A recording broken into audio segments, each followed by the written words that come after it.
السلام عليكم ورحمة الله.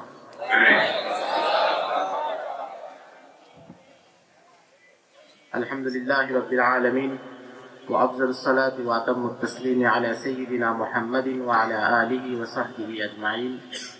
اللهم أخرجنا من ظلمات الوهم وأكرمنا بنور الفهم وافتح علينا بمعرفة العلم وزين أخلاقنا بالحلم وجعلنا ممن يستمعون القول فيتبعون أحسنه. أما بعد. আল্লাহ রাব্বুল আলামিনের শুকরিয়া আদায় করছি আল আবরার ফাউন্ডেশন কর্তৃক আয়োজিত আজকের এই সিরাত অনুষ্ঠানে উপস্থিত হতে পেরেছি। এটা একটা চমৎকার উদ্যোগ যেখানে রাসূল আকরাম সাল্লাল্লাহু আলাইহি ওয়াসাল্লামের সিরাতের আলোকে তরুণদের করণীয় এবং মুসলিম সমাজের পুনর্জাগরণে মসজিদের ভূমিকা এই বিষয়ে একাধিক আলোচনা হবে। অন্য যোগ্য আলোচকগণও উপস্থিত আছেন, তারাও আলোচনা করবেন ইনশাআল্লাহ। আমরা আমাদের সংক্ষিপ্ত আলোচনায় দুইটা বিষয় আলোচনা করার চেষ্টা করব। প্রথম বিষয় হচ্ছে রাসূল আকরাম সাল্লাল্লাহু আলাইহি ওয়াসাল্লামের জীবনীতে এবং সিরাতে মসজিদের কি ভূমিকা ছিল এবং নবীজি সাল্লাল্লাহু আলাইহি ওয়াসাল্লাম যখন মসজিদ প্রতিষ্ঠা করেছেন সেই মসজিদের কার্যক্রমগুলো কি কি ছিল এবং এরপরে পুরো 1400 বছরের ইতিহাসে মুসলমানরা তাদের সমাজে মসজিদকে কিভাবে গুরুত্বপূর্ণ করেছে এবং মসজিদ কেন্দ্রিক তাদের সমাজটা কিভাবে চলেছে এবং আমরা সেখান থেকে কতটা দূরে চলে এসেছি এবং কোথায় আমাদের কাজ করা দরকার, এই বিষয়গুলো নিয়ে সংক্ষেপে কিছু কথা বলবো ইনশাআল্লাহ। আপনারা জানেন নবী সাল্লাল্লাহু আলাইহি ওয়াসাল্লাম যখন মক্কায় দ্বীনের ইসলামের নবী হিসেবে প্রেরিত হন, প্রথমে তিনি দীর্ঘদিন দাওয়াত দিয়েছেন কিছুটা গোপনীয়তার সাথে এবং সেখানে প্রকাশ্যে মুসলমানদের ইবাদত বন্দেগী করার কোনো সুযোগ ছিল না। নবী সাল্লাল্লাহু আলাইহি ওয়াসাল্লাম এবং সাহাবায়ে কেরাম তারা বিভিন্ন ঘরে ইবাদত করতেন।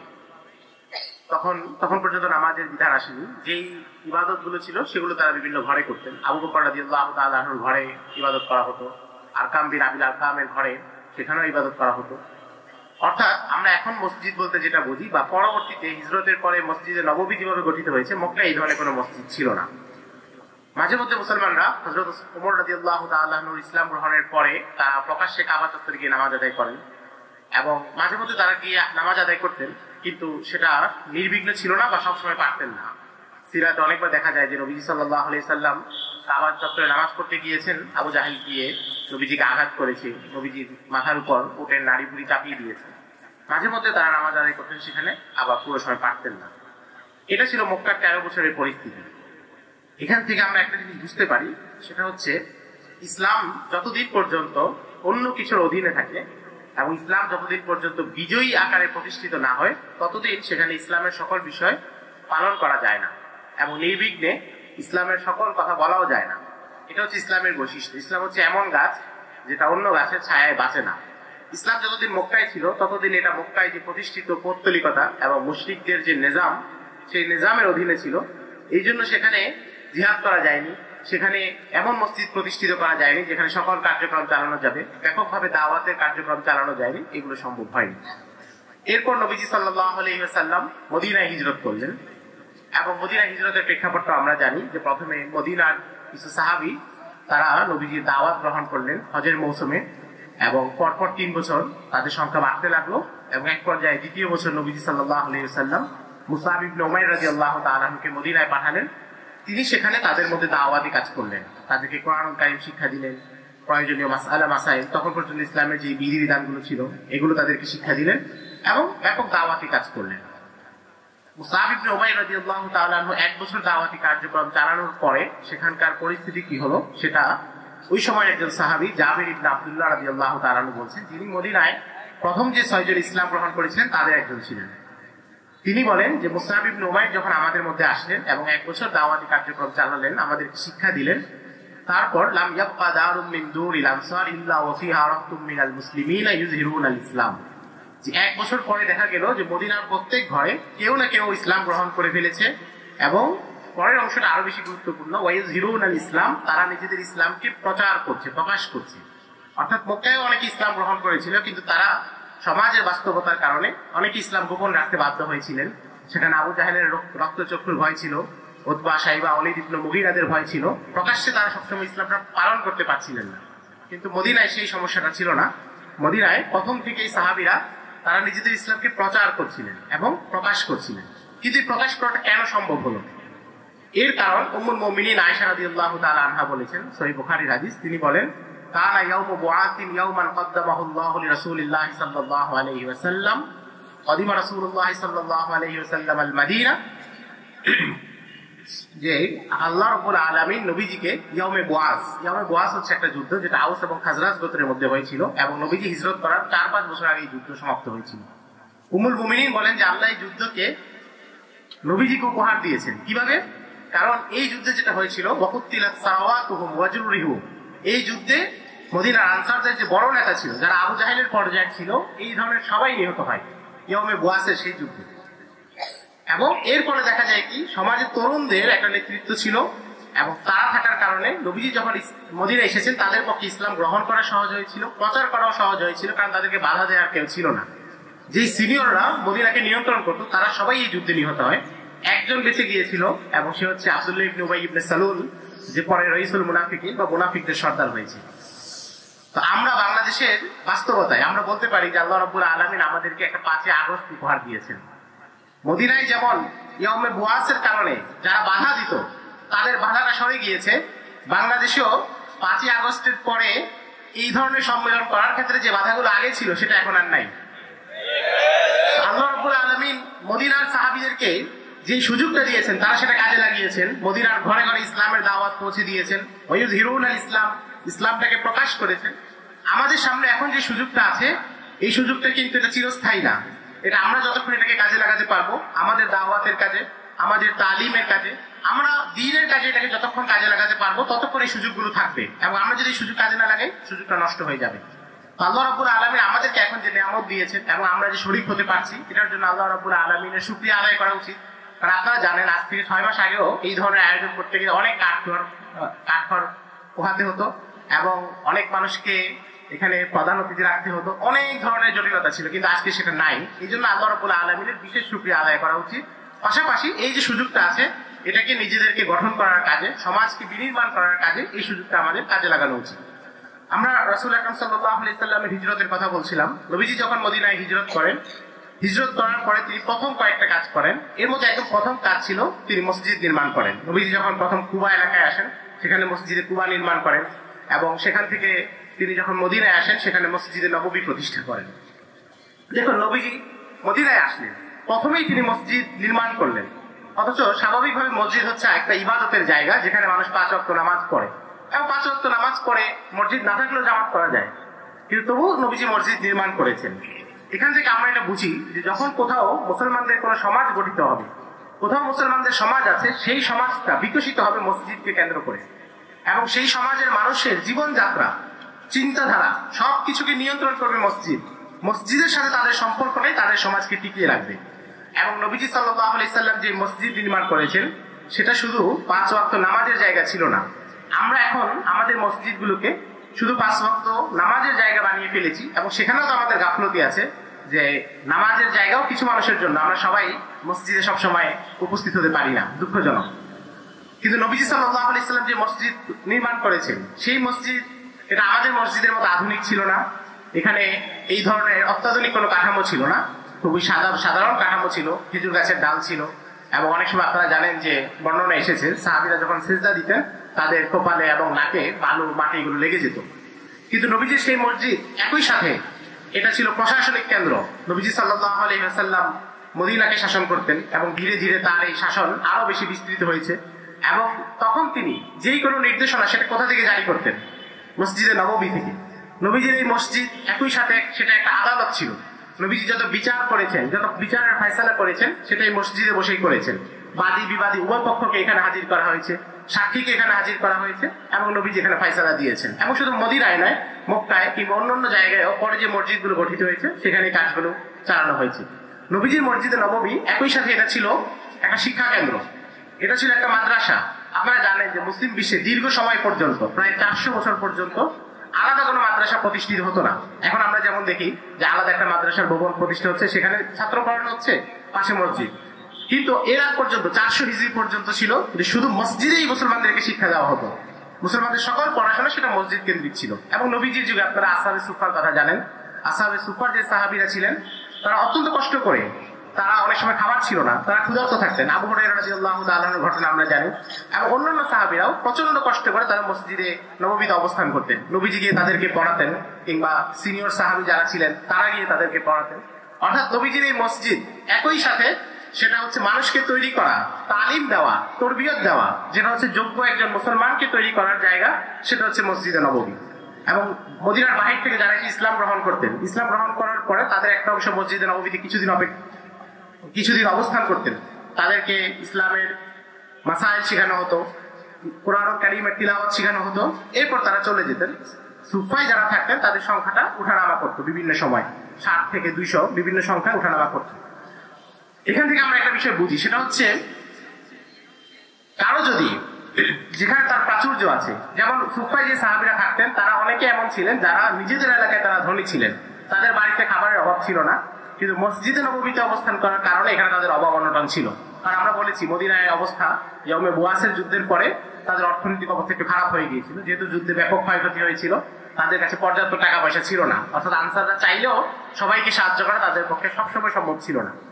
এই অবস্থাতেও সুফার সাহাবায়ে কেরাম তারা এখানে বসে দ্বীন শিখেছেন। অর্থাৎ দ্বীন শেখার জন্য নিজের যে কোনো কিছু, নিজের স্বাভাবিক কমফোর্ট জোন থেকে বের হয়ে আসা, নিজের স্বাভাবিক সচ্ছলতাকে ত্যাগ করা এবং কষ্ট করার জন্য প্রস্তুত থাকা মানসিকভাবে, এটাও দ্বীন পালনের জন্য অত্যন্ত জরুরি বিষয়। সুফার সাহাবায়ে কেরাম সেটা করে দেখিয়েছেন।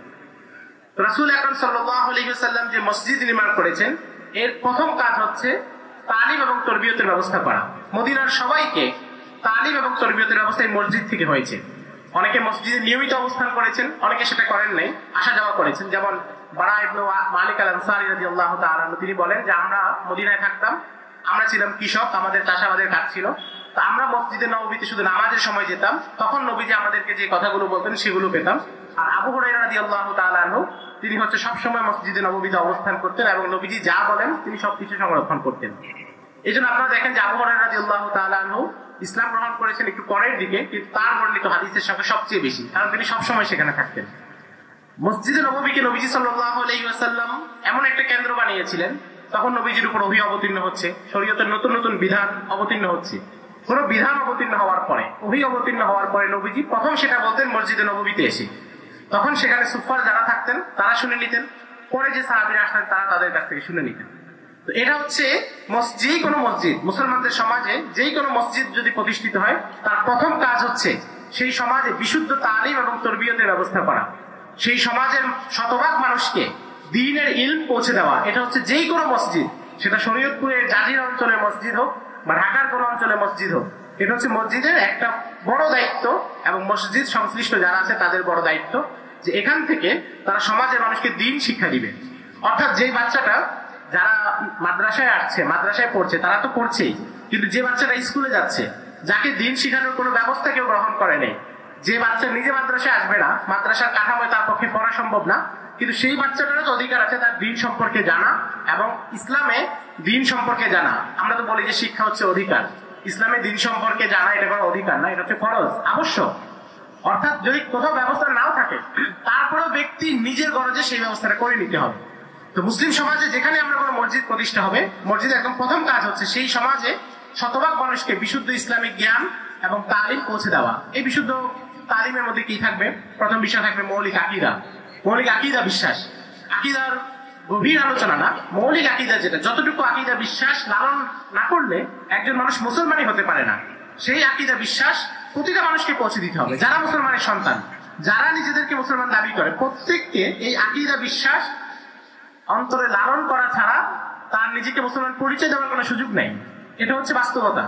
কিন্তু আমরা এই জায়গাগুলোতে অনেক গাফেল। আমাদের চোখের সামনে আমাদের সন্তানরা বেড়ে উঠছে, আমরা তাদের দুনিয়াবি ক্যারিয়ার নিয়ে চিন্তিত, আমরা তাদের পড়াশোনার বাস্তবতা নিয়ে চিন্তিত, তাদেরকে কোন প্রতিষ্ঠানে ভর্তি করলে আরো ভালো হবে সেটা নিয়ে আমরা চিন্তা করছি। কিন্তু আমার এই সন্তান, সে যে তার দ্বীন সম্পর্কে না জেনে বড় হয়ে উঠছে, সে যে মুসলমানের সন্তান হিসেবে বড় হয়ে উঠছে, কিন্তু এখনো সে তার মৌলিক আকীদা জানে না। রাসূল আকরাম সাল্লাল্লাহু আলাইহি ওয়াসাল্লাম যে সর্বশেষ নবী, এই বিষয়ে তার আকীদা বা বিশ্বাস যে মজবুত না, সে যে তার প্রয়োজনীয় মাসলা মাসাইল যেটা ফরজাইন ইলম যেটা, সেটা যে সে জানে না, এই ব্যাপারে আমাদের একটা নির্বিকার ভাব আছে এবং আমরা মনে করি যে এটা হয়তো বেশি গুরুত্বপূর্ণ না, এটা সে যে কোনো ভাবে শিখে নিতে পারবে। কিন্তু এই বিষয়গুলোর জন্য প্রাতিষ্ঠানিকভাবে একদম কাঠামোবদ্ধভাবে ব্যবস্থা রাখা উচিত এবং সেটা মসজিদের পক্ষে তৈরি করা সবচেয়ে সহজ। যেই কোনো জায়গায় মসজিদ আছে সেটা কেন্দ্রিক যদি এই ধরনের উদ্যোগ নেওয়া হয়, একদম আসহাবে সুফার সেই ধরনের যে যখন আসবে তাদের জন্য সেখানে তালিমের ব্যবস্থা আছে। যে বাচ্চা সকালে পড়ে সে চাইলে বিকালে এসে পড়তে পারবে, যে বাচ্চা বিকালে স্কুল সে চাইলে সকালে এসে পড়তে পারবে। একসময় আমাদের বাংলায় মক্তবগুলো ছিল এবং এই মক্তবগুলোর দীর্ঘ ইতিহাস আছে পুরো মুসলিম বিশ্বে। ওমর রাদিয়াল্লাহু তাআলা প্রথম মক্তবকে ব্যাপকভাবে চালু করেন এবং তিনি যারা মক্তবে পড়াতেন তাদের জন্য বেতন ভাতা নির্ধারণ করে দেন। এবং এরপরে মুসলিম বিশ্বে যেখানেই মুসলমানরা মসজিদ প্রতিষ্ঠা করেছেন সেটা কেন্দ্রিক মক্তব ছিল, সকালে মক্তবে বাচ্চাদেরকে পড়ানো হতো। এবং এক এক মক্তবে কত পরিমাণ ছাত্র ছিল। ইবনু হাব্বান রাহিমাহুল্লাহ একজন বিখ্যাত পর্যটক, উনি সিসিলি গিয়েছেন, যেটা হচ্ছে বর্তমান ইতালিতে, এবং বিশ্বের কুখ্যাত সন্ত্রাসী সংগঠন মাফিয়াদের প্রধান ঘাঁটি ধরা হয় সিসিলি। সেই সিসিলি একসময় মুসলমানরা শাসন করেছে, ইতালি একটা বড় অংশ মুসলমানরা শাসন করেছে প্রায় 200 বছর। ইবনু হাব্বান ওনার কিতাব সূরাতুল আরদে লিখেছেন, তিনি যখন সিসিলি গিয়েছেন, সিসিলি একটা শহর আছে পালেরমো, উনি বলেন যে আমি পালেরমো যেই মসজিদে গিয়েছি সেখানেই মক্তব দেখেছি, প্রতিটা মক্তবে কমপক্ষে কয়েকশো ছাত্র। এবং একটা মক্তবের কথা উনি উল্লেখ করছেন যে সেই মক্তবে ছাত্র সংখ্যা ছিল 10,000 এবং এদেরকে পড়াতেন অনেক ওস্তাদ মিলে পড়াতেন। ওস্তাদরা ঘোড়ায় চড়ে এদেরকে চক্কর দিতেন, অর্থাৎ যে জায়গায় অনেক মানুষ, এদেরকে নিয়ন্ত্রণ করার জন্য ওস্তাদরা ঘোড়ায় পিঠে চক্কর দিতেন। এটা ছিল মুসলমানদের মক্তবের ঐতিহ্য। এবং ভারত উপমহাদেশে আমাদের বাংলায় মধ্যযুগে সুলতানি আমলে, মুঘল আমলে এখানকার যে মসজিদগুলো ছিল সেখানে মক্তব ছিল। এবং মসজিদের বাইরেও যারা ধনী ব্যক্তি ছিলেন, যারা শহরের আমির ছিলেন, উজির ছিলেন, তারা তাদের বাড়ির সামনে মক্তবের ব্যবস্থা করতেন এবং সেখানে মানুষকে পড়ানোর ব্যবস্থা করা হতো। কিন্তু আমাদের মক্তবগুলো বর্তমান সময়ে এসে অনেকটা নিষ্ক্রিয় হয়ে গিয়েছে। এর কারণ হয়েছে এখন অনেক স্কুল বা কিন্ডারগার্টেন সেগুলো সকালবেলা চালু হয়েছে, যে সময় মক্তবের সময় সেই সময় বাচ্চাকে স্কুলে যেতে হচ্ছে। কিন্তু এর বিকল্প ভাবে যেটা করা দরকার ছিল, যে বাচ্চা সকালে আসতে পারবে না, বিকালে আবার চালু করা, এটা ব্যাপকভাবে করা হয়নি। অনেক জায়গায় অনেকে করেছেন, অনেকে চেষ্টা করেছেন, মক্তব নিয়ে অনেক ধরনের কার্যক্রম বাংলাদেশে আছে, কিন্তু সেটা ব্যাপকভাবে না, প্রতিটা শহরে না, প্রতিটা ঘরে না, প্রতিটা মসজিদে না। কিন্তু মুসলমানদের সমাজ যেখানে প্রতিটা জায়গায় মুসলমান আছে সেখানে প্রত্যেকটা জায়গায় মুসলমানদের সন্তানদের জন্য, তালিমের জন্য, তরবিয়তের জন্য এই ব্যবস্থা রাখা দরকার আছে কিনা? তাহলে আমাদেরকে আমাদের মসজিদগুলোকে আবার সেই ছকে সাজাতে হবে, যেখান থেকে তালিমের ব্যবস্থা করা হবে, মৌলিক ইলম। এখান থেকে কাউকে আলেম বানানো জরুরি না এবং সেটার জন্য মাদ্রাসা আছে। কিন্তু যেই ছেলেটা স্কুলে যাচ্ছে, যেই সিলেবাসে সে আগামী 15 বছর পড়বে, সেই সিলেবাসের 15 বছরে তাকে কখনো রাসূলের জীবনী পড়ানো হবে না, হবে? সেই সিলেবাসের 15 বছর তাকে কখনো 15-20 বছর সে যদি অনার্স, মাস্টার্স, পিএইচডি আরো যা যা করে, দুনিয়াবি সর্বোচ্চ ডিগ্রিগুলো যদি অর্জন করে, সেই সিলেবাসে কখনো তাকে তার মৌলিক আকীদা শেখানো হবে না। তার ফরজ যে মাসাইলগুলো, ওযু গোসলের পাক পবিত্রতার মাসাইলটা তাকে শেখানো হবে না, হবে? তাহলে ওই সন্তানদের জন্য আমাদের এখানে মসজিদ কেন্দ্রিক ব্যাপক তালিমের ব্যবস্থা করতে হবে। এবং মুসলমানরা কত বিচিত্র ভাবে তারা তালিমের ব্যবস্থা করেছিলেন। আলেমরা মসজিদে দর্শ দিতেন, যারা কোনো মাদ্রাসায় পড়াতেন, একটা সময় তো মাদ্রাসা ছিল না, সরাসরি আলেমরা মসজিদে দর্শ দিতেন। আমরা যে সাহাবীদের কথা জানি, যে অমুক সাহাবীদের কাছে, যেমন আব্দুল্লাহ ইবনে ওমরের ছাত্র হচ্ছেন নাফে, আব্দুল্লাহ ইবনে ওমরের কাছে উনি ইলম শিখেছেন কোথায়? আব্দুল্লাহ ইবনে ওমর মসজিদে দর্শ দিয়েছেন। আব্দুল্লাহ ইবনে আব্বাস মসজিদে দর্শ দিয়েছেন। দামেস্কের জামে মসজিদে আবু দারদা রাদিয়াল্লাহু তাআলা দর্শ দিয়েছেন। মদিনায় সাঈদ ইবনে মুসাইয়িব দর্শ দিয়েছেন। আতা ইবনে আবি রবাহ দর্শ দিয়েছেন। রুবা ইবনে জুবাইর দর্শ দিয়েছেন। সবাই তখন তো দর্শের একটাই নিয়ম ছিল, হয়তো বাসায় বসে দিতেন অথবা মসজিদে দিতেন। এবং মসজিদের প্রতিটা পিলার নির্ধারিত ছিল, মসজিদে নববীতে ওই পিলারের নিচে আনাস ইবনে মালিক রাদিয়াল্লাহু তাআলা বসেন, তিনি দর্শ দেন। ওখানে মালিক ইবনে আনাস বসেন, তিনি দর্শ দেন। প্রত্যেকটা জায়গায় নির্ধারিত ছিল। একজন পর্যটক মাকদিসি রাহিমাহুল্লাহ, উনি 400 হিজরিতে নবীজির ইন্তেকালের 400 বছর পরে তিনি সফর করেছেন, মিশরে গিয়েছেন। তো উনি বলেন যে মিশরে যে উনি এক মসজিদে গিয়েছেন, সেখানে উনি দেখেন যে রাতের বেলা 120 জন আলেম দর্শ দিচ্ছেন। 120 জায়গায়, কেউ তাফসীর পড়াচ্ছেন, কেউ হাদিস পড়াচ্ছেন, কেউ ফিকহ পড়াচ্ছেন, ব্যাপকভাবে দর্শ দিয়েছেন। এবং আমাদের ভারতবর্ষে এটা ছিল, আপনারা শাহ আব্দুল আজিজ মুহাদ্দিস দেহলভির নাম জানেন, যিনি ইংরেজদের বিরুদ্ধে ফতোয়া দিয়েছিলেন যে ভারতবর্ষ দারুল হরব হয়ে গিয়েছে, তাদের বিরুদ্ধে জিহাদ করা আবশ্যক। তিনি ভারতবর্ষের প্রথম মসজিদে কোরআন কারীমের ব্যাপকভাবে তাফসীর করা শুরু করেন। এখন আমরা যেটা দেখি যে অনেক মসজিদে কোরআন কারীমের তাফসীর হয়, দুর্ভাগ্যজনক হলেও সত্য যে গত 16 বছর এই সংখ্যাটা অনেক কমে গিয়েছে। আমরা 2008-9 আগে ঢাকা শহরে এই সংখ্যাটা অনেক বেশি দেখেছি, পরে দেখলাম আস্তে আস্তে অনেক মসজিদ এটা বন্ধ করে দেওয়া হয়েছে বিভিন্ন প্রতিকূলতার কারণে। আমরা আশা করবো আবার এগুলো শুরু হবে ইনশাআল্লাহ। শাহ আব্দুল আজিজ মুহাদ্দিস দেহলভি প্রথম এই ধারার সূচনা করেন যে মসজিদে উন্মুক্তভাবে তাফসীরের দর্শ দেওয়া, তাফসীরের আলোচনা করা। তো এইভাবে দর্শের নানা প্রকরণ আছে। আমরা যদি এটা নিয়ে চিন্তা করতে থাকি তাহলে আমরা বুঝবো যে আমাদের এলাকায় কোন দর্শটা আগে দরকার। এখন যেই এলাকার মানুষের কোরআনুল কারীমের এতটুকু তিলাওয়াত শুদ্ধ নাই, যতটুকু তিলাওয়াত শুদ্ধ থাকলে সে নামাজ সহিহ হবে, সেই এলাকায় তো আপনি আজকে তাফসীরের দর্শ চালু করা জরুরি না। বরং আজকে জরুরি হচ্ছে তাদের জন্য বিশুদ্ধভাবে কোরআনুল কারীম তিলাওয়াতের ব্যবস্থা করা। এবং এটা মসজিদ থেকে করা হচ্ছে সবচেয়ে সহজ, কারণ মসজিদে যে ইমাম সাহেব আছেন, মুয়াজ্জিন সাহেব আছেন, বেশিরভাগ জায়গায় আলহামদুলিল্লাহ তাদের তিলাওয়াত শুদ্ধ এবং প্রয়োজনীয় মাসালা মাসাইল তাদের জানা, ফলে তাদেরকে দিয়েই এই কাজগুলো করানো সম্ভব। তো এই ক্ষেত্রে তাদেরকে আমাদের কিছু সাহায্য করা উচিত। সাহায্য করা বলতে তাদের যে ধরনের পৃষ্ঠপোষকতা দরকার, আমি অবাস্তব কোনো কথা বলবো না যে একজন মানুষ তার ন্যূনতম চাহিদাকে আমরা যদি ব্যবস্থা না করি, তারপর তার কাছ থেকে যদি আমি অনেক সার্ভিস আশা করি, এটা আসলে অবাস্তব কথা হবে। আমাদের ইমাম মুয়াজ্জিনদের পাশে দাঁড়ানো উচিত, এবং শুধু তাদের উপর অভিযোগ না, বরং তাদের যেই পারিপার্শ্বিকতা আছে সেটার ব্যবস্থা করে আমরা তাদের কাছ থেকে কাজ নেওয়া উচিত যে আপনারা আমাদেরকে পড়ান। অনেকে বলে যে আমাদের মসজিদে তো এই ধরনের কোনো আয়োজন হয় না। আয়োজন হবে কিভাবে? কারণ আমাদের এখানে অবস্থা হচ্ছে, কোনো মসজিদে ইমাম সাহেব আজকে একদিন আয়োজন করলে তো 2 দিন মানুষ আসবে, 3 নম্বর দিন আসবে না। তো এইভাবে তো মানুষের আগ্রহ নষ্ট হয়ে যায়। আমাদেরকে এটা মনে করতে হবে যে আমাদের জন্য দিন শেখা জরুরি। এই উপলব্ধি আমাদের মনে আনতে হবে যে দিন শেখা আমাদের জন্য জরুরি, তখন আমরা এটার জন্য প্রয়োজনীয় যা কিছু তা কিছু করতে পারবো।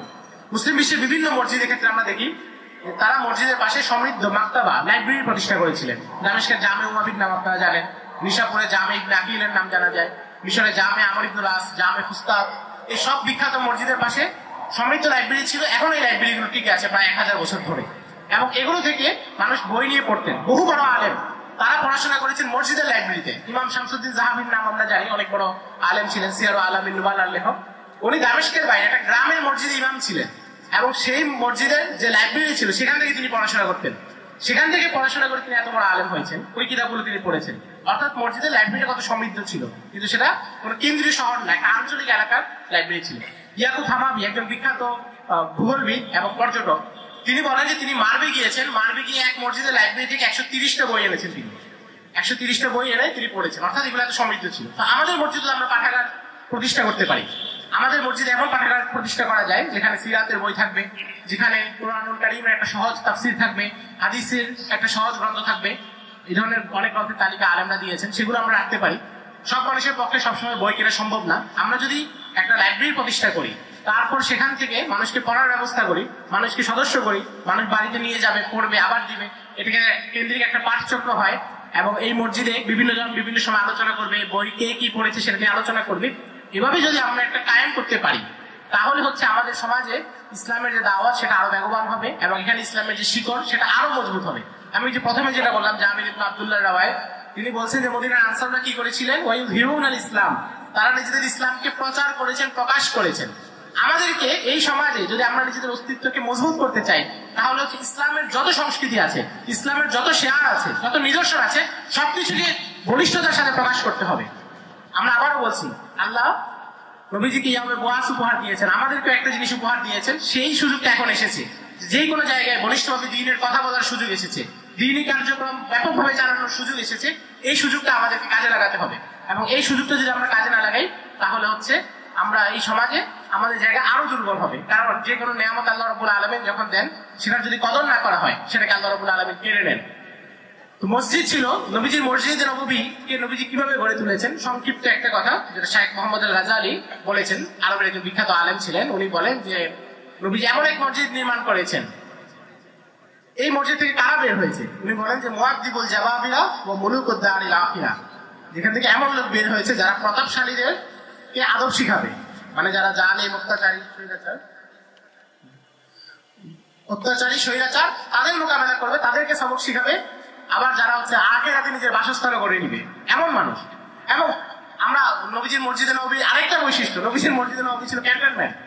নবীজি যখন জিহাদের ঘোষণা দিতেন, এবং যেই সাহাবীরা জিহাদে যাবেন তাদের নামের তালিকা করা হতো, সেটা কোথায় করা হতো?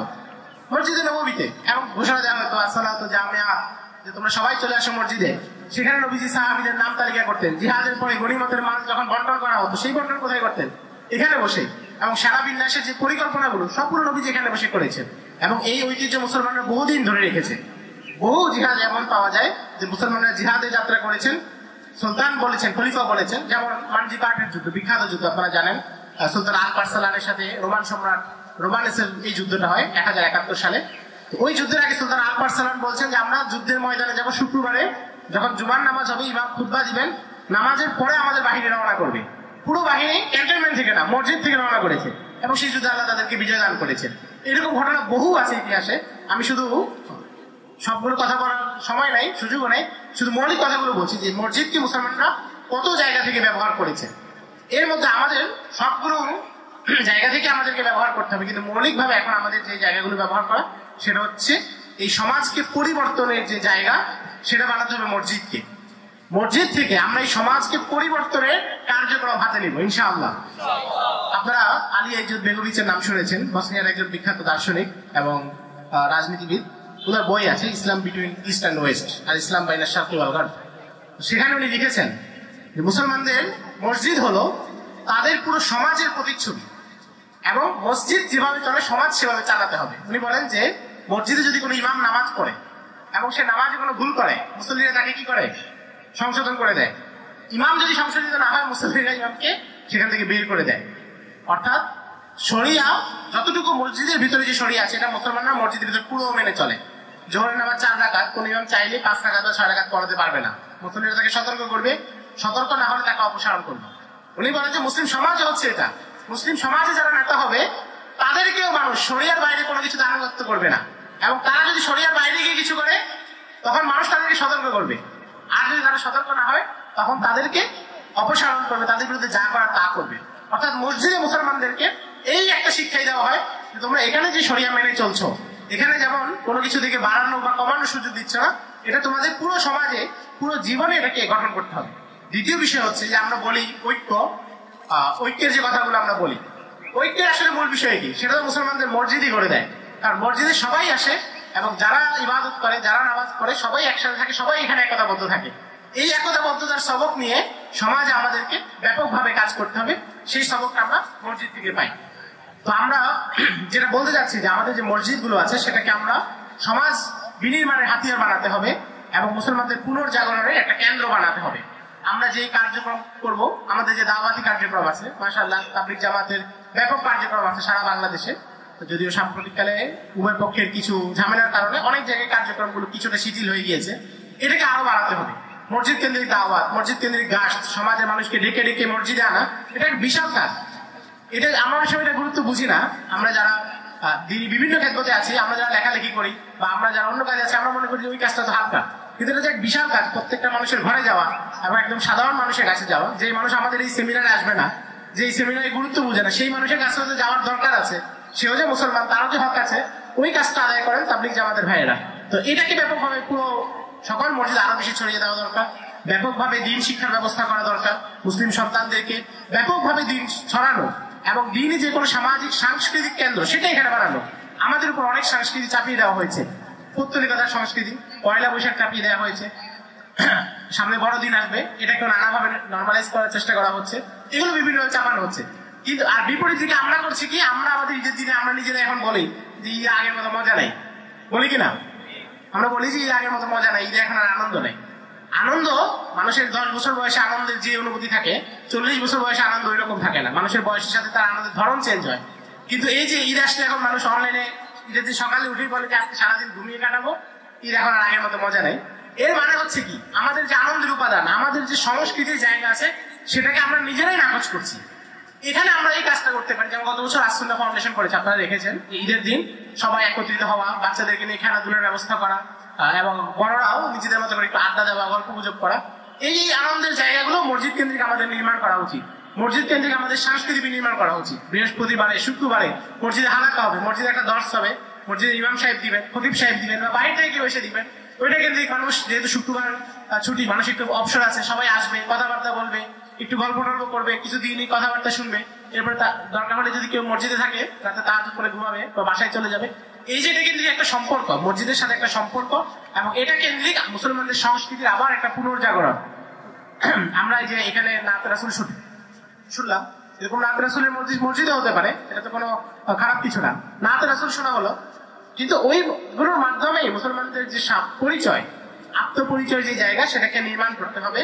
এবং এই আত্মপরিচয় জায়গাটাকে ভেঙে দেওয়ার জন্য অন্যরা যে চক্রান্তগুলো করছে সেটার একটা জবাব দিতে হবে। সর্বশেষ আমি আরেকটা কথা বলি যে রাসূল আকরাম সাল্লাল্লাহু আলাইহি ওয়াসাল্লাম যখন মদিনায় মসজিদে নববীতে ব্যাপক তালিমের ব্যবস্থা করলেন, তখন মহিলারা একদিন তার কাছে আসলেন। সহিহ বুখারীর রাওয়ায়াত। মহিলারা এসে নবীজিকে বললেন, গালাবানা আলাইকার রিজাল ফাজআল লানা ইয়াওমান মিন ইনদিক, যে আপনার কাছে আমাদের চাইতে পুরুষদের গুরুত্ব বেশি হয়ে গেছে, বা আপনি তাদেরকে বেশি সময় দেন, আমাদের জন্য একটা নির্ধারিত দিন দেন। ফাওয়াদাহুন্না ইয়াওমান লাকিয়াহুন্না ফিহা, এরপর নবীজি তাদের জন্য একটা দিন ঠিক করলেন এবং সেই দিন তাদেরকে দেখা করলেন এবং তাদেরকে ওয়াজ নসিহত করলেন, সৎ কাজের আদেশ অসৎ কাজের নিষেধ এগুলো করলেন। এখান থেকে বোঝা যায় যে মহিলাদের তালিমও সমানভাবে জরুরি। আমাদের সমাজে আমরা যখন কথা বলি বা তালিমের কথা বলি তখন পুরুষদের জায়গাটা বেশি আলোচিত হয়, যেহেতু সামনে পুরুষরাই থাকে, কিন্তু মহিলাদের জন্য ব্যাপক তালিমের ব্যবস্থা করা এবং তরবিয়তের ব্যবস্থা করা সেটা জরুরি। কারণ একটা সমাজ যখন গঠন হয়, এই সমাজে যেই মানুষকে দিয়ে গঠন করা হবে সেই মানুষের প্রথম কেন্দ্র, তার প্রথম শিক্ষক হচ্ছে তার মা। ইমাম মালিক কখন হয়? যখন তার মা ইমাম মালিকের মা হয়। আপনারা বড়দের যাদের বড় আলেম মুসলিম বিশ্বে তাদের যে কারো জীবনী পড়লে দেখা যায় তারা তাদের মায়ের কাছে প্রথম সবক পেয়েছেন। ইমাম মালিক বলেন যে আমার আম্মা আমাকে জামা কাপড় পরিয়ে দিতেন এবং জামার যে রশি যেটা ঢিলা ছিল সেটা টাইট করে দিতেন, এরপর বলতেন যে তুমি আতা ইবনে আবি রবাহের দর্শে যাও, উনি হচ্ছে এখানকার বড় ফকিহ, তার কাছ থেকে ইলম শিখাও। আহমদ ইবনে হাম্বল বলেন যে শীতের রাত, কনকনে শীত, আমার আম্মা আমাকে বলছেন তুমি বাগদাদে যাও, দজলা নদী অতিক্রম করে ওই পারে যাও, মধ্য এশিয়া থেকে একজন মুহাদ্দিস এসেছেন, তার হাদিসের দর্শে বসো। এটা হচ্ছে মায়েরা উৎসাহ দিতেন। এখন কোন মা এই উৎসাহ দিতে পারবেন? যার কাছে দিনের গুরুত্ব আছে, যার কাছে দিনী শিক্ষার গুরুত্ব আছে, যিনি নিজে এটার গুরুত্ব বুঝেন। যিনি নিজে এটা বুঝেন না, তিনি নিজে যখন হিন্দি সিরিয়াল দেখবেন, সন্তানকেও তার সাথে হিন্দি সিরিয়াল দেখাবেন। ফলে আমাদের মহিলাদেরকে তরবিয়ত করার জন্য, তাদেরকে তালিম দেওয়ার জন্য ব্যাপক কার্যক্রম দরকার এবং সেটা নানা প্রক্রিয়া হবে। আমরা এখানে শুধু মৌলিক কথাগুলো বলছি, এর মানে এটা না যে আগামীকাল গিয়েই আমি যে কোনো উদ্যোগ নিয়ে নিলাম, বরং এগুলো একটা বোঝার ব্যাপার আছে, বাস্তবতা, অভিজ্ঞতা এবং দ্বীনি জ্ঞান সবকিছুরই দরকার আছে। সবচেয়ে ভালো হয় এবং এটাই উচিত, সেটা হচ্ছে স্থানীয় যে আলেমরা আছেন তাদের সাথে মাশওয়ারা করে বিভিন্ন ধরনের উদ্যোগ কার্যক্রম হাতে নেওয়া। এই যে আজকে এখানে যে এই অনুষ্ঠানটা হলো, সিরাতের সম্ভবত একটা প্রতিযোগিতা হয়েছে, পুরস্কার দেওয়া হবে। ব্যাপকভাবে সিরাতের চর্চা করা উচিত। মানুষ, মুসলমান সমাজে মানুষ কিভাবে বেড়ে উঠতে পারে যে সে নবীজির কোনো সিরাতই সে পড়লো না? যারা মাদ্রাসায় পড়ে তাদের বাইরে স্কুল কলেজে একটা বিশাল সংখ্যক মানুষের সাথে আমি নিজের কথা বলে দেখেছি যে তারা, বহু মানুষ এটা বলে যে সে পুরো জীবনে সিরাতে কোনো কিতাবই পড়ে নাই। এটা কিভাবে সম্ভব হতে পারে? শরফুদ্দীন বুসিরি বলছেন যে নবীজির সিরাতকে চর্চা না করার কারণে আমি নিজের উপর জুলুম করছি। এই জুলুম তো আমাদের সমাজে প্রতিটা বাচ্চা করতেছে। তাদেরকে সিরাত পড়ানো একটা জরুরি কাজ। আমাদের কাছে হয়তো মনে হতে পারে যেটা একটা সেমিনার হচ্ছে, তারা কিছু বইটি পড়িয়েছে, কিন্তু এটা অনেক বড় কাজ। দিনের এই ধরনের কাজগুলোকে বের করে আমাদের কাজ করতে হবে, যে আর কোন কোন জায়গায় কাজের জায়গা আছে, সুযোগ আছে, সেখানে আমাদের কাজ করতে হবে। তো আল্লাহ রাব্বুল আলামিন আমাদেরকে এই কথাগুলো সংক্ষিপ্তভাবে আমল করার তৌফিক দান করেন। আমাদের মসজিদগুলো যেন সেটা খায়রুল কুরুনের যুগের মসজিদ হয়। আমাদের মসজিদ থেকে যেন একই সাথে তালিম, একই সাথে তরবিয়ত, একই সাথে দাওয়া, এগুলো সবকিছু প্রচার হয় এবং সমাজের মানুষের আত্মশুদ্ধির মূল কেন্দ্র যেন হয়ে ওঠে এই মসজিদ। এবং মুসলমানদের সমাজে তাদের আত্মপরিচয় নির্মাণ করা, তাদের সামাজিক প্রভাব প্রতিষ্ঠা করা, সবকিছু যেন মসজিদ থেকে শুরু হয় এবং আমাদের সম্পর্ক যেন মসজিদের সাথেই আমাদের সম্পর্ক এবং বন্ধন এটা যেন আরো দৃঢ় এবং মজবুত হয়।